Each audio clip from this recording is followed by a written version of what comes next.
খাবো? বল। আমি কি খাবো বলি এ করতে?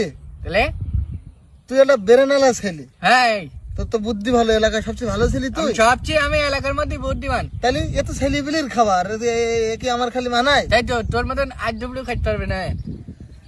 যাই হোক, হ্যাঁ। আমি যেটা বলতে চাচ্ছি, তুই এভাবে খাচ্ছিস কেন? তা কিভাবে খাবো? তুই একটা বুদ্ধিমান ছেলে, আমি তো তোর খাবার শেখাবো বলি তাই আসলাম মূলত। তোর কাছে খাওয়া চাকবো না আমি, আগের দিন গোল রুটি খাই ফেলেছি সব। তা আমি কি তোর এইভাবে খাওয়া শেখানোর জন্য বলতেছি? এসব খাওয়া তো ইন্টারন্যাশনালি শেখায়। ইন্টারন্যাশনালে? হ্যাঁ, বড় বড় জায়গায়। কি করে খাবো তাহলে? সেই খাওয়াটাই তো মূলত আমি তোর এখন বলবো। তা বল তাহলে। খাওয়াটা হলো হ্যাঁ এই যে হয় মিঠাই হ্যাঁ কিভাবে খেতে হয় তার শিখতে গেলে তোর প্রথমে দেখতে হবে হ্যাঁ। বিস্কুট কিভাবে খেতে হয়। বিস্কুট কিভাবে খাই? চার সাথে ভিজিয়ে খাই? হ্যাঁ। ভিজিয়ে খালি টেস্ট নাকি আনটেস্ট? টেস্ট। তোর পাউরুটি কি শুধু খাওয়া ভালো নাকি পানিতে ভিজিয়ে ভিজিয়ে খালি ভালো লাগে? ভেজে খাওয়া ভালো। তাহলে তুই বাদাম কিভাবে খাস? বাদাম ভেজে খাই।